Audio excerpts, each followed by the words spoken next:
साथियों, कभी कभी मुझे लगता है कि जीवन की सच्ची शिक्षा की कसौटी, उसकी परीक्षा संकट के समय ही होती है। सच्ची शिक्षा का पता कभी नहीं चलता, सच्चे सामर्थ्य का भी पता नहीं चलता है। इस कोरोना संकट ने दिखा दिया है कि देश के गांव में रहने वाले लोग, भले ही उन्होंने बड़ी बड़ी और नामी यूनिवर्सिटी में शिक्षा न ली हो, लेकिन इस दौरान उन्होंने, मतलब आप सबने, अपने संस्कारों, अपनी परंपराओं की शिक्षा के जो अपडेट आ रहा है, जो जानकारी आ रही है, वो बड़े बड़े विद्वानों के लिए भी प्रेरणा देने वाली बातें हैं। मेरे साथियों, ये काम आपने किया है, आपके गांव के प्रत्येक नागरिक ने किया है, माताओं बहनों ने किया है, मेरे आदिवासी भाई बहनों ने, खेत खलिहान में काम करने वालों ने, फसल कटाई और बुआई में जुटे साथियों ने देश को प्रेरणा देने वाला अद्भुत काम आपने किया है।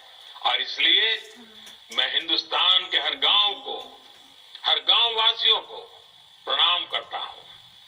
आप सभी ने दुनिया को बहुत सरल शब्दों में मंत्र दिया है, और मैं मानता हूं हमारे देश के हर कोने में आपका दिया हुआ ये मंत्र बहुत काम आएगा। आपने बड़े सिंपल शब्दों में ने कह दिया, न सोशल डिस्टेंसिंग का शब्द प्रयोग किया, न लॉकडाउन का शब्द का प्रयोग किया, बड़े बड़े शब्दों का प्रयोग नहीं किया। आपने सिंपल सा मैसेज दे दिया, 2 गज दूरी का, 2 गज दूरी का, या कहें 2 गज देह की दूरी का। इस मंत्र के पालन पर गांवों ने बहुत अद्भुत काम किया है। 2 गज दूरी यानी सोशल डिस्टेंसिंग बनाकर रखने से आप कोरोना वायरस को भी खुद से दूर रख रहे हैं। किसी संभावित संक्रमण से खुद को बचा रहे हैं। और ये आपके ही प्रयास है कि आज दुनिया में चर्चा हो रही है कि कोरोना को भारत ने किस तरह जवाब दिया है। साथियों, इतना बड़ा संकट आया, इतनी बड़ी वैश्विक महामारी आई, लेकिन इन 2-3 महीनों में हमने ये भी देखा है कि भारत का नागरिक सीमित संसाधनों के बीच अनेक कठिनाइयों के सामने झुकने के बजाय उसे टकरा रहा है, लोहा ले रहा है। ये सही है कि रुकावटें आ रही हैं, परेशानी हो रही है, लेकिन संकल्प का सामर्थ्य दिखाते हुए, नई ऊर्जा के साथ आगे बढ़ते हुए, नए नए तरीके खोजते हुए देश को बचाने का और देश को आगे बढ़ाने का काम निरंतर जारी है। साथियों, इन परिस्थितियों में गांवों में जो हो रहा है, उसकी मैं अलग अलग स्रोतों से निरंतर जानकारी ले रहा हूं। आज मैं आप में से भी कुछ साथियों को सुनूंगा, बातें करूंगा, कोरोना के दौरान हुए अनुभवों और आपके सुझावों के बारे में मैं जरूर जानना चाहता हूं। पूरा देश आपको सुनना चाहता है, आपके अनुभवों को जानना चाहता है, खास करके शहर के लोग जिनके लिए ये दिन जरा और कठिन लग रहे हैं। गांव वालों ने रास्ता दिखाया है कि इस कठिनाइयों में भी कैसे उमंग और उत्साह के साथ जिया जाता है। आइए हम चर्चा का सिलसिला शुरू करते हैं। मुझे बताया गया है कि हमें सबसे पहले जम्मू कश्मीर चलना है। भाई मोहम्मद इकबाल जम्मू कश्मीर के बारामूला से जुड़े रहे हैं। ये ब्लॉक पंचायत नारवाव के चेयरमैन है। इकबाल जी नमस्कार। नमस्कार सर, मैं पहले जम्मू कश्मीर से डिस्ट्रिक्ट बारामूला और ब्लॉक नारवाल से आपको बहुत हार्दिक दिल से अभिनंदन करता हूं और आज इस अवसर पे जो हमारा पंचायत दिवस है इस पे मुबारकबाद देता हूं सर। हमारा यहाँ पे जो इस वक्त नारवाल में इस बार जो हम कोरोना वायरस से लड़ रहे हैं, जो आपने ऊपर से आदेश दिया है, डायरेक्शंस दी है लॉकडाउन की, उसकी इम्प्लीमेंटेशन ग्राउंड पे 100% हो रही है। उसके लिए हमने तैयारियां पहले से कर रखी थी। जब आपने पहला एक दिन का लॉकडाउन किया था तो उस दिन हमने ब्लॉक लेवल जो हमारा ब्लॉक मेडिकल ऑफिसर है, हमारा आईसीडीएस है और पंचायत से हमने एक ऑर्डर निकाल दिया बीडीसी ऑफिस से। तो हमने एक मीटिंग की और उस मीटिंग में हमने तीनों डिपार्टमेंट्स को, आशा वर्कर्स, आईसीडीएस वर्कर्स और पंचायत पीआरआई मेंबर्स है, उनको ट्रेनिंग दिला दी। उनको हमने जो हमारा कोरोना वायरस को रिलेटेड जो हमारे जो प्रिवेंटिव मेजर्स उनके लिए बारे में उनको इन्फॉर्म किया। उसके बाद हमने उनको घर घर अपने ब्लॉक में भेजा। और मैं आपको एक हकीकत बता रहा हूँ कि हमारे ब्लॉक में वो कोई ऐसा घर नहीं होगा जिसमें हमारी टीम, जिसमें हमारे पीआरआई, जिसमें हमारे मेडिकल और आईसीडीएस के वर्कर्स नहीं गए और हर एक फर्द को, हर एक इंडिविजुअल को अवेयर किया कि कोरोना वायरस से कैसे बचा जा सकता है। हमारे ब्लॉक में आज तक सिर्फ एक पॉजिटिव केस आया, लेकिन उसमें भी सबसे बड़ा रीजन ये है कि हमारी वहां पे पंचायत एस्टैब्लिश नहीं हुई है। रीजन ये था कि हमारे वहां पे पंचायत मेंबर्स नहीं थे और वो केस हम ट्रेस आउट नहीं कर पाए। लेकिन जितने भी बाकी गांव हैं, जितने भी बाकी ब्लॉक्स हैं, डिस्ट्रिक्ट एडमिनिस्ट्रेशन की मदद से, हेल्थ डिपार्टमेंट की मदद से हमने हर एक फर्द को, हर एक इंसान को ट्रैवल हिस्ट्री जिसकी थी उसको आइडेंटिफाई किया, उनको क्वारंटाइन किया, उनको होम क्वारंटाइन किया और पीआरआई को वहां पे ड्यूटी लगा दी, 24/7 वहां पे ड्यूटी लगाई कि ताकि उनका जो होम क्वारंटाइन है वो सक्सेसफुल हो जाए। हमारे ऊपर से जो हमारे डिस्ट्रिक्ट एडमिनिस्ट्रेशन की डायरेक्शन कैटेगरी के लिए थी कि आपको चाहे किसी हद तक सख्ती करनी पड़े, लेकिन क्वारंटाइन जो लॉकडाउन है उसको ग्राउंड पे सक्सेसफुल करना है।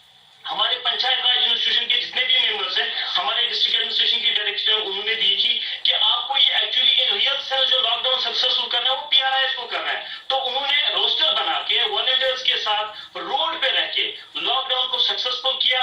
दो संदेश दिए लोगों को, दो नारे दिए, रेस्पेक्ट ऑल, सस्पेक्ट ऑल, पहला नारा था। दूसरा हमारा नारा ये था कि sir stay home stay safe. और जब लोग इन दो नारों पे चले, आज अल्हम्दुलिल्लाह हमारे ब्लॉक में 99% सिचुएशन अंडर कंट्रोल है। Thank you very much sir. आपने बातें बताया है, लगता है कि आप खुद यहाँ फील्ड में डटे रहते हो, खुद गांव-गांव जाते हो। उसी का नतीजा है कि आप इतनी बड़ी आसानी से चीज को समझ पाए हो और आपने ह्यूमन रिसोर्स डेवलपमेंट हो, नियमों का पालन हो, बहुत बढ़िया ढंग से किया है। मुझे विश्वास है कि 2 गज की दूरी इस मंत्र को आप गांव-गांव, घर-घर और पूरे जम्मू कश्मीर को भी आपसे सीखना चाहिए। मैं आपको बधाई देता हूं, बहुत उत्तम काम किया है और आपके ब्लॉक के सभी नागरिकों को भी मेरी तरफ से मैं बहुत बहुत बधाई देता हूं। और रमजान का महीना है तो आपने जो मेहनत की है उसके कारण रमजान का उत्सव भी, त्योहार बहुत अच्छे ढंग से नागरिक मना पाएंगे। तो आपने सचमुच में बहुत बड़ी सेवा की है। आइए जम्मू कश्मीर के बाद हम सीधे साउथ चलते हैं, कर्नाटक चलते हैं। कर्नाटक के चिक्काबल्लापुर से हमारे साथ श्री नवीन कुमार जी जुड़ रहे हैं। देश के प्रधान सेवक आपको वारदसल्ली ग्राम पंचायत के सेवक से नमस्कार। कि आजकल मुझे गांव के प्रधान से भी बात करने का सौभाग्य मिलता है और दुनिया के बड़े बड़े देश के बड़े बड़े प्रधानों से भी बात करने का मौका मिल जाता है। Thank you. ಹೋಮ್ ಕ್ವಾರಂಟೈನ್ ನಲ್ಲಿರುವ 14 ಮಂದಿ ಕಾರ್ಯಪಡೆ ಸದಸ್ಯರಿಂದ ಮನೆಯ ಬಾಗಿಲಲ್ಲಿ ಹಾಲು ತರಕಾರಿ ಮತ್ತು ವೈದ್ಯಕೀಯ ಸೌಲಭ್ಯ ನೀಡಿ ಅವರು ಹೊರಗಡೆ ಬರದಂತೆ ನಿಗಾ ವಹಿಸಲಾಗುತ್ತಿದೆ. हमारे ग्राम पंचायत में कोई कोरोना पीड़ित व्यक्ति नहीं है, पर 14 लोगों को हमने होम क्वारंटाइन में रखा हुआ है. इनको पंचायत के द्वारा पानी, दूध, सब्जी, राशन आदि की व्यवस्था घर पे ही कर रहे हैं. ಹೌದು, ಆಶಾ ಅಂಗನವಾಡಿ ಕಾರ್ಯಕರ್ತೆ, ಆರೋಗ್ಯ ಇಲಾಖೆ ಸಿಬ್ಬಂದಿ, ಗ್ರಾಮ ಪಂಚಾಯಿತಿ ಸದಸ್ಯರು, ಸಿಬ್ಬಂದಿ ಮತ್ತು ಸ್ವಯಂ ಸೇವಕರುಗಳಂತೆ ಕಾರ್ಯಪಡೆಯನ್ನು ರಚಿಸಲಾಗಿದ್ದು, ವಾರದಲ್ಲಿ 2 ಬಾರಿ ಸಭೆ ಸೇರಿ ಕೊರೋನಾ ನಿಯಂತ್ರಣ ಬಗ್ಗೆ ಮಾಹಿತಿಯನ್ನು ಪಡೆಯಲಾಗುತ್ತಿತ್ತು. आशा, एएनएम, आंगनवाड़ी कार्यकर्ती, स्वास्थ्य विभाग के अधिकारियों और ग्राम पंचायत के सारे सदस्यों और स्टाफ का एक टास्क फोर्स रचा गया है. हर हफ्ते में 2 बार बैठक बुलाकर कोरोना कैसे रोके और इसके अड़ी क्या क्या कोशिश कर सकते हैं, इसके बारे में चर्चा चलती है. आईसी, सोशल डिस्टेंसिंग और सैनिटेशन के काम अच्छे से चल रहे हैं. ಪ್ರಧಾನಮಂತ್ರಿ ಗರೀಬ್ ಕಲ್ಯಾಣ್ ಯೋಜನೆ ಅಡಿಯಲ್ಲಿ 2301, ಪ್ರಧಾನಮಂತ್ರಿ ಕಿಸಾನ್ ಸನ್ಮಾನ್ ಯೋಜನೆ ಅಡಿಯಲ್ಲಿ 1480, ಉಜ್ವಲ್ ಯೋಜನೆ ಅಡಿಯಲ್ಲಿ 739, ವಿವಿಧ ಪಿಂಚಣಿ ಯೋಜನೆಯಲ್ಲಿ 506 ಸೇರಿದಂತೆ ಒಟ್ಟು 5026 ಫಲಾನುಭವಿಗಳಿಗೆ ಅನುಕೂಲ ಮಾಡಲಾಗಿದೆ. ये 4 योजने जो प्रधानमंत्री गरीब कल्याण योजने, प्रधानमंत्री किसान सम्मान योजने, उज्जवल योजने और विविध तरह के पेंशन योजने के तहत 5000 से ज्यादा लाभार्थियों को लाभ हुआ है. ವಿನೂತನ ಕಾರ್ಯಗಳು ಗ್ರಾಮ ಪೊಲೀಸ್ ಮೂಲಕ ಆಂಧ್ರ ಗಾಡಿ ಭಾಗದಲ್ಲಿ ಚೆಕ್ ಪೋಸ್ಟ್ ಗಳನ್ನು ನಿರ್ಮಿಸಿ ಜನರು ಓಡಾಡದಂತೆ ತಡೆಯಲಾಗುತ್ತಿದೆ. यहाँ के युवकों को प्रेरित करके ग्राम पुलिस रची हुई है. पंचायत की सीमा में चेक पोस्ट लगा के इस चौकी में ये सब ग्राम पुलिस काम कर रहे हैं. इससे लोगों का अनावश्यक संचार करना रोक डाला हुआ है. इससे कोरोना का एक राज्य से दूसरे राज्य तक पहुंचने को नहीं दे रहे हैं. ಗ್ರಾಮ